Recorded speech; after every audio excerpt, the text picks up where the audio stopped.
Hello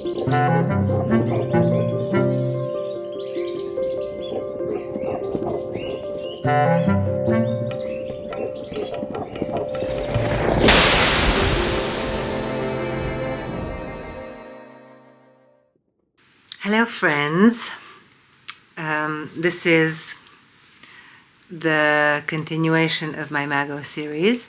Actually, it's the beginning because this is chapter 1 out of Mago book 1, my big historical nonfiction research material.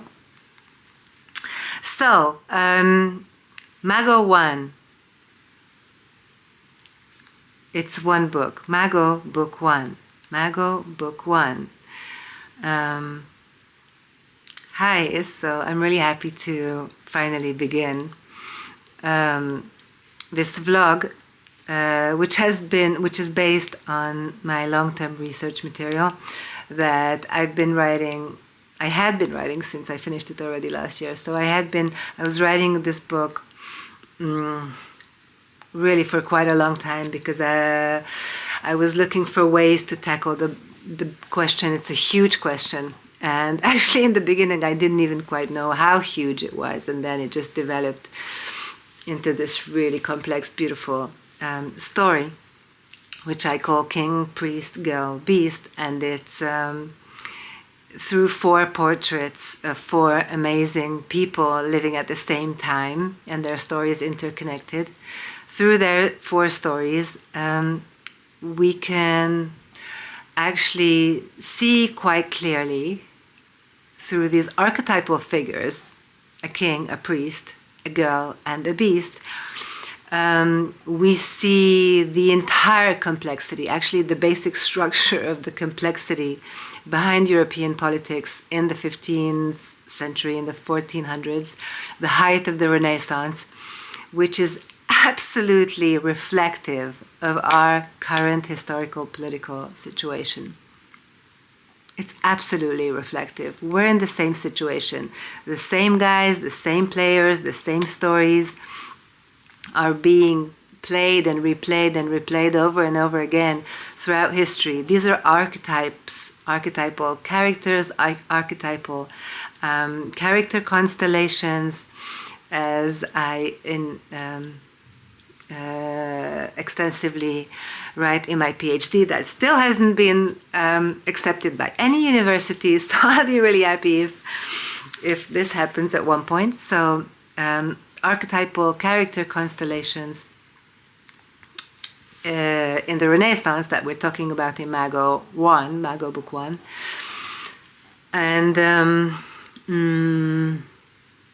political reality is reflected, and so is our current political reality really well reflected. So let's try to solve this double, triple, quadruple, manifold murder mystery that is our history. Seriously, it's a murder mystery, much more exciting than any fantasy, fiction, whatever anybody's imagination can come up with. History is way more insane, way more out there, way more bloody and conspiratory and beautiful and heroic. So let's look at this amazing story that is being played out in the 14th century, and imagine the same story and sub-stories are being played out until today, until this very day, on small scale, personal scale, and as well as larger scale, historical scale. You'll see. I mean, history, just like anything else, any other part of the universe, is analogous. Analogies characterize and define history.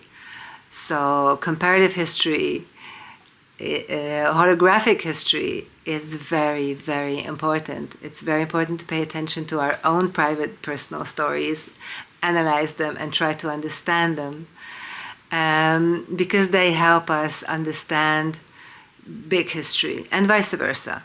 big history helps us understand our own private little stories. So I highly recommend to you guys to observe history and observe yourselves, and we will have a much better grasp on our reality, and we will not be so misled that we've completely lost our grip on our own identity. So, back to the story.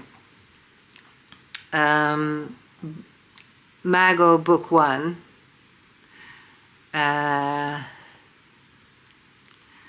Actually, it's for Mago Book 1, The King. So first we're gonna go chronologically. I mean chronologically in terms of my book, King, Priest, Girl, Beast. It's a 400-page research work full of pictures, which I was thinking if how I should show them to you. If I should insert them in the video, but I decided not to. It's not because I want my book to be published and I want you guys to to get my book in the end. Actually, it's not profit oriented. This and book. I'm a very booky person. I'm very pro. What do you call bibliophile? I'm a bibliophile, just like my ancestor was, who is the priest. You will see a wondrous library, church library, which was also the library of philosophy and poetry and everything else, sciences.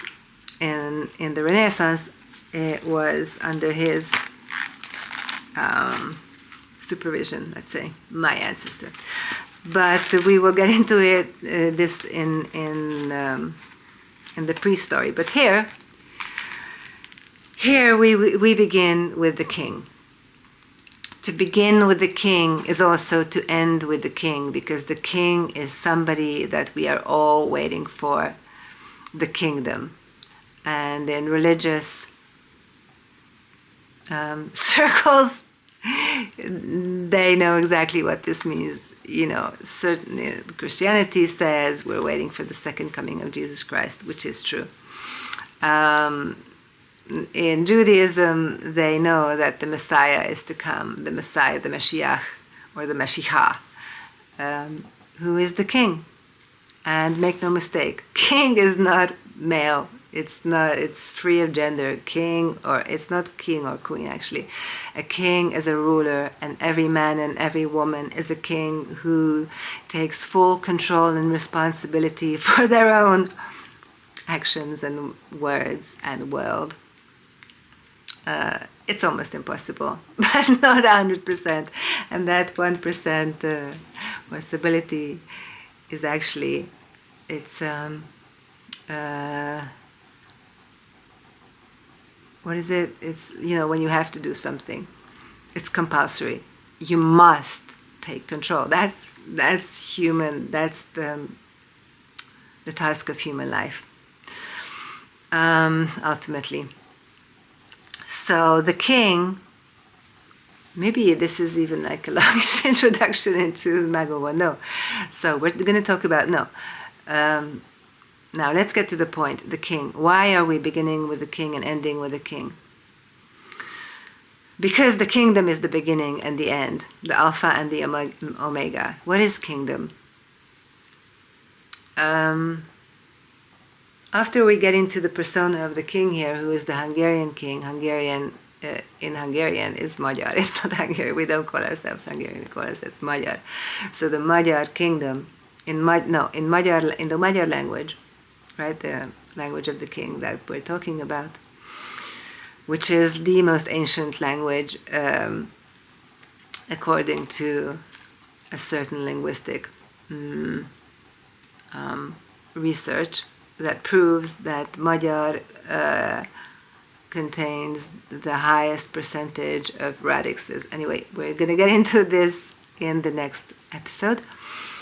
Here, the only thing I would like to highlight is that in the language of the king, which is Magyar, in the Mag language, in the Seed language, király, king, should be transliterated into úr, which means Lord. So the king is really the Lord, and the Lord is the úr, and the úr is also not just Lord and master and mistress, both genders, but also őr, which is guardian, and also ár, which is flow. So all of these meanings are interconnected. When you're in your flow and when you're the keeper, then you're the king. All of these meanings are very much connected. And it's not only the poetry, it's like some kind of cosmic poetry of the Magyar language that connects these meanings. So the úr, the Lord, is somebody, it's like people like the Buddha or people like Jesus, where the authority is kind of unquestionable. I mean, who can question the authority of Buddha or Jesus? Whatever you think about them or whatever we think they are unquestionable lords, right? Úr. And there are very few of these throughout history, but we will look at quite a few. And we will also look at people who claim to be úr, Lord, but are not. And actually kind of, plagiarize the office of the úr and hijack it. So, so the king. We're talking about the greatest king of the at least Renaissance times, at least the Quattrocento, the 1400s, but actually I believe much more.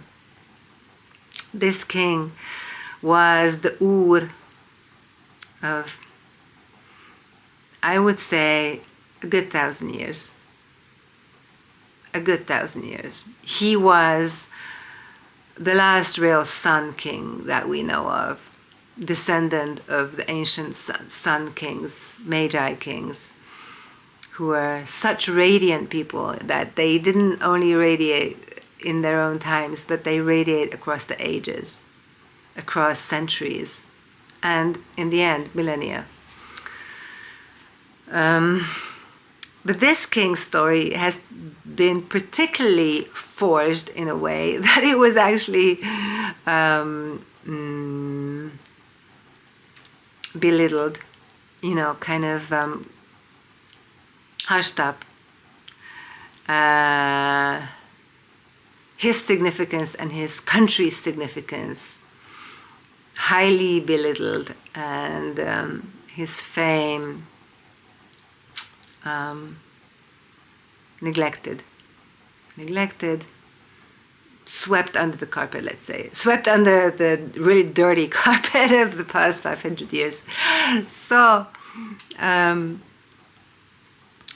king of Central Europe, a kingdom in Central Europe, a beautiful geopolitical unit, the Carpathian Basin, in the very heart of Europe. And the king of this multinational kingdom, I mean, actually it's not a kingdom, it's an empire, but an empire in a good sense, multinational empire that was ruled by one ideal, not one tax system, for fuck's sake, and not one asshole, but like one ideal, one sacred ideal.